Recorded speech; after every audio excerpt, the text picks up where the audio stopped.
It is incredible. And again, it's a credible group of people that you've brought together here. I hope my guest is listening to us right now because he's coming on in a second here. Yeah, like you've put together a tremendous group of advisors and people that jumped on it and saw it for what it is. And again, that idea of back in the day, as you said, back in the day, everyone kind of Yeah. knew what was going on, Yeah. and wanted to help each other. And I guess one of these people, this guy showed up for you, and I'm going to bring him on now. He's so patient. He's been so patient waiting here to join us here. Let's bring this good-looking fellow together right here. Jay, now, I saw many people say your name multiple times. Rosenzweig. You got it. You nailed it, which is quite amazing. Yeah. Good to see you, my friend. Good to appreciate it. Hey, Shelly, how are you? Hi. Good to see you. I've been enjoying the conversation, so no patience was required. It's been an incredible conversation, and when I think of Shelly, I think of a saying: "What we do for ourselves dies with us, but what we do for others in the world remains and is immortal." So Shelly really is immortal many times over. But what I could tell you all is she's just beginning. She's just warming up, and I'm just so inspired by her and happy to support any of her endeavors, whether it's the book or Pandemic of Love and all the other great things that she spreads throughout the world. Aw. Oh, Shelly, so sweet. that's a pretty big shout out right there. Jay, Yeah. I just wanted to ask you, because you're listed there as board of with the advisors and so on. I've read a little bit about you. I got to learn more about you, my friend. I was like, this Definitely. guy is busy. You are you're changing the world out there, my friend. So I'm excited to learn more about what you're doing.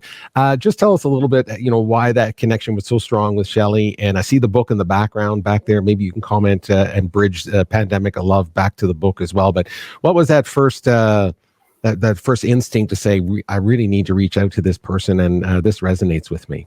Well, look, Shelly has an incredible combination of heart and mind. And those are the kinds of people that I gravitate most towards.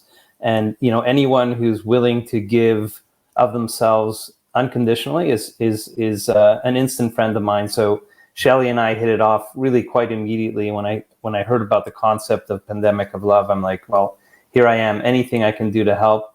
But it's all interconnected, as the two of you have been saying during the conversation. We learn from the book about the importance of transforming ourselves and really transforming the world from the inside. And in my view, that's probably the most important conversation we can have, because if every single individual in the world realizes that, then we'd have a much more peaceful world, a much less tribal world. So many people are caught up in accumulating possessions, accumulating materialism.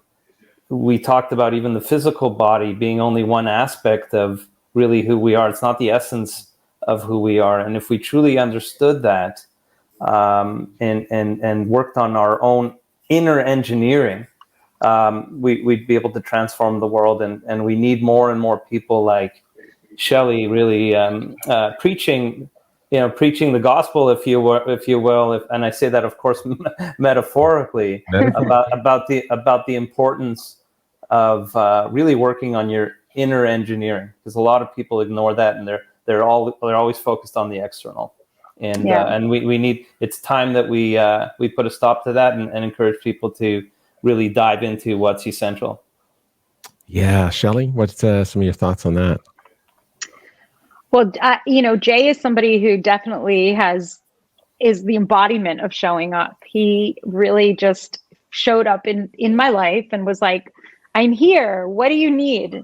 What can I do? How can I help? And there was no sort of like tit for tat, like, I'm going to do this if you do this for me. It was sort of this recognition of like, this is something really unique and special that we can continue to grow, and that, could really be the burgeoning of something completely different.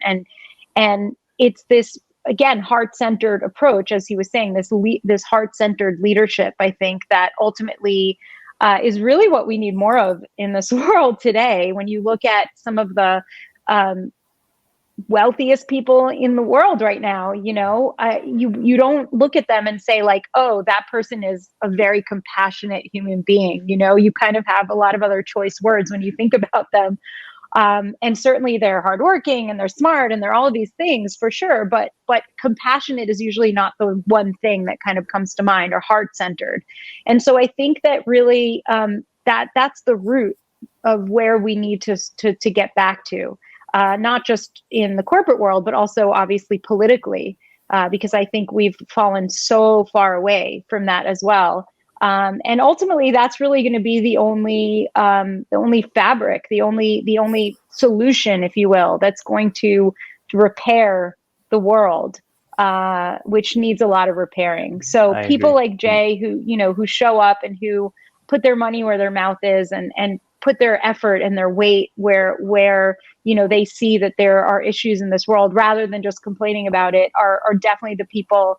And it harkens back to, Peter, the beginning of this conversation that we had with, like, when people just gravitate towards each other, like people who have very similar vibrations and sort of like energetically and are on the same wavelength, and are people who are like looking at solutions. They're not just looking at the problems and just standing around this like pit of problems and saying, well, here we are, here's where we've gotten to, but rather are like the people that are thinking, okay, what do we do now? And how can we solve these really insurmountable, sometimes seemingly insurmountable problems, knowing that the only way to do it is together, that we need to rely on each other to do it, and we can't go at it alone.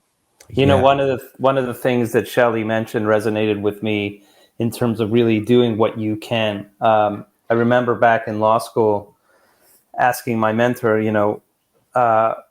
what is it that we can really do in a world that's often so cynical and even indifferent? And he encouraged me to think of the words of the great sage Maimonides, who encourages us to look at the world as if it is half good and it is half evil.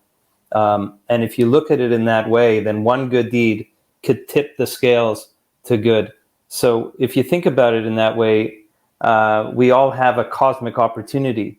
And I tell this to my children now, whether it be calling a grandparent to say hello, or helping someone to cross the street, or helping a friend with homework. Each and every one of us has a cosmic opportunity to tip the scales from evil to good. So no one is immune from helping and doing good in the world. And if we accumulate all of these good deeds, we'll be way past 51% and hopefully gradually, steadily climbing to that 100% good all across our planet. I love that. And Shelly, thank you for bringing up a subject that I was going to bring it up again, that we need 5 hours to chat about this, but you brought up leadership. And Jay, I mean, you're after researching just a little bit about you, just scratching the surface. I mean, you are a voice in leadership right now in the business community.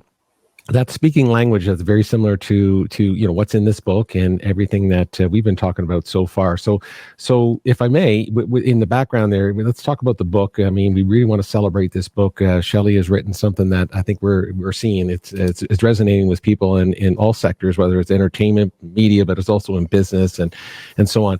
As a business leader yourself, as a business person, talk to me a little bit about what you want people to pull from this book, the essence of some of the things that we talked about: empathy, action, compassion, maybe even a nonprofit, how profits and nonprofits can kind of come together. What do you want leaders to pull from this beautiful book from Shelly? Well, what I could tell you is, and we all know this, there's a pent-up mental health crisis happening as we speak, a pandemic, if you will, as a result of all that the world has been through over the last year or two. So we need to be very, very attuned to that. Now that's the negative piece. On the positive side, I can tell you that based on my experience, including in the corporate world, more than ever, business leaders and companies are understanding the very real nature of mental illness and mental vulnerability, and the importance of paying attention to that in the same way as someone who may fall ill with the flu and not be able to come into work. So I'm actually working with corporations right now and bringing leaders to the table who have expertise in this area to speak to boards of directors and CEOs of companies, as well as the broader team within companies, to understand it, to recognize it, to not be afraid to put your hand up and to say to the person you're reporting into, I'm having a bad day. I may need to stay home today. I'll do the best I can to get the essential work done. But the good news is wellness is being brought to the forefront of organizations, and I see this trend is continuing. And I can tell you, certainly from my point of view, being in a business leadership position, I'm going to be pushing this in a very, very broad way throughout the business world. Fantastic, Shelly. That must be some, I guess, music to your ears. To think that it will find its way into the business community, where we probably need it most, where we need that glue between our societies, our governments, and then the for-profit sector as well, to kind of work with nonprofit and all of those worlds together. Yeah. I mean, listen, I spent 20 years in the corporate world. The last position that I had was as a CEO of a company with 2,400 employees in 14 markets. So I completely understand and saw this trend coming, and also, would meditate with my own departments while I was, a leader, an executive leader in that space. And so I saw it back then, and I knew that this is a space that absolutely needs it, and that it's also a space where good work, like if you're a productive person, the reward for productivity seems to be more work, and that's like a really bad thing that needs to completely shift. And I think what we're realizing is that the way that it's being taught today, which is great, because I think initially when corporations grabbed onto mindfulness, it was sort of like, let's give our employees temporary relief and help them be more productive and efficient, as opposed to like, let's really help them create this paradigm shift in their life where they can feel more balanced and feel less triggered and feel like they really want to be present when they're at work. Because you could be physically present, but your mind could be somewhere completely different. And so corporations are starting to realize that. And it just goes back to the simple notion of happy employees or productive employees. And so I think somewhere along the line, and maybe it was like in the 80s or something, with the rise of the yuppies, we sort of got away from that, I guess. I don't know.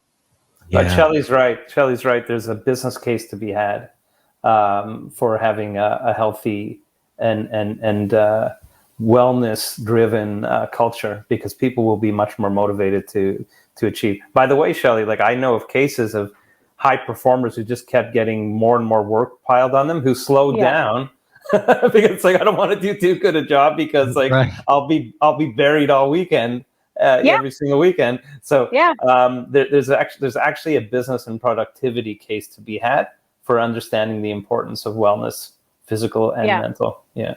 Wow, Jay, that sounds like a show, my friend. I think we need to... Let's do it. I think it sounds like a show. Wellness. You know where to find me. I do now. Listen, my friend, would you stick around? I hope you can stick around. Like, just I'm going to throw you back in the green room, but if you have to go, but if you can stick around, I'd love to chat with you when we're all finished up here and stuff. And I love the fact that you, again, are speaking the language of the bridge between the great things that Shelly is talking about in this book. But sometimes, and I say this with all due respect, sometimes this stuff gets lost with leaders, thinking that, oh, this is kind of soft, this is fluffy stuff, this is not what I need right now. I need sales, revenue, I need all of that stuff. But the fact that you're out there and you just said it, there's actually a business case for it. There's a business case for health and wellness and employees, Jay. I just so appreciate that you're being an advocate for that and a voice out there. And Shelly, I'm thinking you're feeling the same way, right? Yeah, definitely. I think we can modify the premise of the book to say that the best company starts with the best version of the leader that's running that company, and and like everybody that is, sort of falls underneath them.